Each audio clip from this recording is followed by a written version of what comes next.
Welcome back to my channel Pranati official. আমি প্রণতি আর তোমাদের জন্য নিয়ে চলে এসেছি আমার আরও একটা নতুন ব্লগ ভিডিও নিয়ে। তো তোমরা ভিডিওটা স্কিপ না করে পুরো শেষ অবধি দেখো, আশা করি তোমাদের ভিডিওটা ভালো লাগবে। এখন কিন্তু বাজে ওই রাত 8টা মতো। আমি কিন্তু কোনো প্ল্যানই করিনি যে আজকে কোনো ভিডিও করব, বাট আমি আর বোন মিলে কিন্তু যাচ্ছিলাম একটা অনুষ্ঠানে, তাই ভাবলাম যে তোমাদের সাথেও শেয়ার করি। তো দেখো এরপরে কিন্তু বোন আর আমি বেরিয়ে পড়েছি।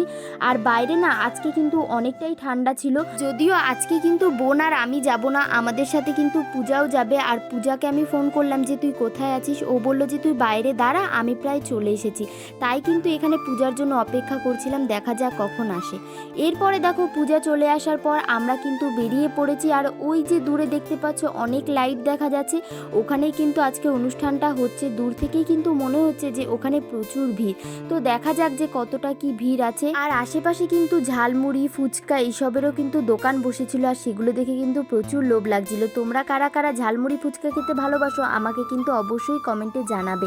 তো দেখো এরপরে কিন্তু আশা করি অনেকে বুঝে গেছো যে এখানে কি অনুষ্ঠান হচ্ছে।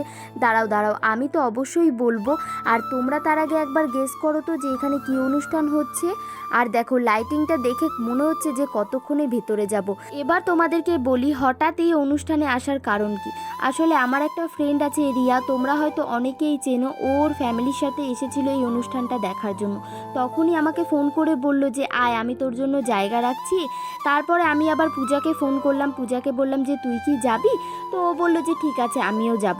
তারপরেই কিন্তু আর বেশি চিন্তা ভাবনা করিনি, একেবারে চলে এসেছি। আর বোনকেও বললাম তুইও রেডি হয়ে নে, তোকেও নিয়ে যাব। আর আজকে আবার ছিল বোনের টিউশন পড়া, তো ওকে আমি বললাম যে থাক একদিন টিউশন কামাই করলে কিছু হবে না। তারপরে কিন্তু বোনকে আর পড়তে যেতে দিইনি, একেবারে বোনকে নিয়ে চলে এসেছি এই অনুষ্ঠানে। এবার তোমাদেরকে বলি এটা কিসের অনুষ্ঠান। এটা কিন্তু ছিল পাড়ায় পাড়ায় জি বাংলা। এখানে ছিল জি বাংলা, সারেগামা পায়ের, গুরজিৎ সিং, আরও অনেকে ছিল, যদিও আমি কিন্তু সবার নাম জানি না, আমি একজনেরই নাম জানি, সেটাই কিন্তু তোমাদেরকে বললাম। আর আমরা যখন এসেছিলাম তখন কিন্তু গুরজিৎ সিংই গান গাইছিল। আর এই গান হওয়ার আগে কিন্তু অনেক নাকি খেলা হয়েছে, যেটা আমাকে রিয়া বলল, মানে প্রচুর রকমের খেলা ছিল। যারা যারা উইনার হয়েছে তাদেরকেও কিন্তু গিফট দেওয়া হবে এখান থেকে। এরপরে দেখো এখানে কিন্তু চলে এসেছিল সিরিয়াল করে, তোমরা হয়তো অনেকেই চেনো। মিঠিজোড়া সিরিয়াল থেকে রায় আর নিম ফুলের মধু থেকে এসেছিল পুটি। তোমরা কারা কারা এই সিরিয়ালগুলো দেখো আমাকে কিন্তু অবশ্যই কমেন্ট করে জানাবে। আর ওরা এসে কিন্তু 5টা করে কোয়েশ্চেন জিজ্ঞেস করেছিল, যারা যারা অ্যান্সার দিতে পেরেছে তাদেরকে কিন্তু একটা করে গিফটও দেওয়া হয়েছিল। আর এই প্রোগ্রামে কিন্তু অনেক রকমের খেলা হয়েছিল, তোমাদেরকে তো প্রথমেই বললাম। তো সেই খেলাতে যারা যারা উইনার হয়েছে তাদেরকে কিন্তু গিফটও দিয়েছিল রাই আর পুটি মিলে। যদিও এই অনুষ্ঠানে কি কি খেলা হয়েছে সেগুলো কিন্তু আর তোমাদের সাথে শেয়ার করতে পারলাম না, তার কারণ আমি কিন্তু অনেকটা দেরি করে এসেছিলাম। আগে যদি প্ল্যানিং নিয়ে আমি আসতাম তাহলে হয়তো অনেকটা তাড়াতাড়ি আসতাম, কি কি খেলা হয়েছে সেগুলো আমিও দেখতে পেতাম আর তোমাদেরকেও দেখাতে পারতাম। পরে কিন্তু আমার আফসোস হচ্ছিল যে কেন এত দেরি করে এলাম। এরপরে দেখো রাই আর পুটি মিলে বাড়ি চলে যাচ্ছে, সেটাই আবার তোমাদেরকে দেখালাম। তারপরে কিন্তু আমরা চলে এসেছি একদম স্টেজের সামনে। এরপরে কিন্তু আমরা প্রচুর এনজয় করছিলাম। আর এখানে না এত সুন্দর সুন্দর গান করছিল, মানে তোমাদেরকে আমি গানগুলো শোনাতে পারছি না, আমার নিজেরই আফসোস হচ্ছে।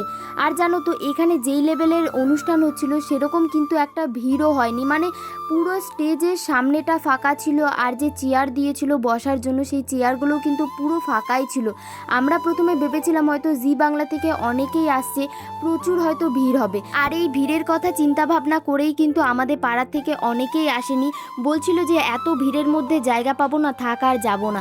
আগের থেকে কিন্তু অ্যানাউন্সমেন্ট করে দিয়েছিল যে এরকম পাড়ায় পাড়ায় জি বাংলা হচ্ছে, জি বাংলা থেকে অনেকেই আসছে এখানে। আর অ্যানাউন্সমেন্ট করে দেওয়া মানে তো প্রচুর ভিড় হবে, এটা তো স্বাভাবিক। বাট আমরা কিন্তু এসে দেখলাম একেবারে ফাঁকা, মানে গোনা যাচ্ছে যে কতজন লোক আছে। আমি যখন বাড়িতে এসে মাকে দিদিকে বলছি যে জানো তো ওই অনুষ্ঠানে না খুব একটা ভিড়ই হয়নি, গোনা যাচ্ছে যে কতজন লোক আছে, মা কিন্তু প্রথমে বিশ্বাসই করেনি যে অত বড় একটা অনুষ্ঠান আর ভিড় হবে না, এটা তো হতেই পারে না। তারপরে ভাই বলল যে হ্যাঁ আমিও গেছিলাম অনুষ্ঠানে, জানো তো মা একেবারে ভিড় নেই। তখন কিন্তু মা বিশ্বাস করলো যে হ্যাঁ ওই অনুষ্ঠানটাতে ভিড় হয়নি। পরে আমি শুনতে পেলাম যে আমাদের এখানে কিন্তু আরও একটা অনুষ্ঠান হচ্ছে, আর ওই অনুষ্ঠানে এসেছে অনুপম রায়, জানো তো। পরে কিন্তু শুনে আমার প্রচুর আফসোস হচ্ছিল যে এত সামনে থেকে আমি দেখতে পেলাম না যে অনুপম রায় এসেছে। তখন কিন্তু আমার প্রচুর প্রচুর আফসোস হচ্ছিল। পরে ভাই বলল যে আফসোস করিস না, এখানে আবারও একটা খেলা হচ্ছে, তো সেই খেলা ওপেনিং করতে নাকি অনুপম রায় আসবে। দেখা যাক, যদি আসে তো অবশ্যই আমি যাব। এখনও কিন্তু আমি শিওর জানি না যে আসছে কি না। আর আমাদের কিন্তু দুর্গাপুরে 12 মাসে 13 পার্বণ লেগেই থাকে।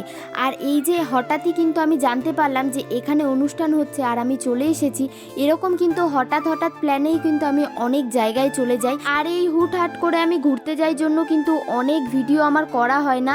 আর যেগুলো করতে পারি তো সেই ভিডিওগুলো কিন্তু আমি তোমাদের সাথে শেয়ার করি।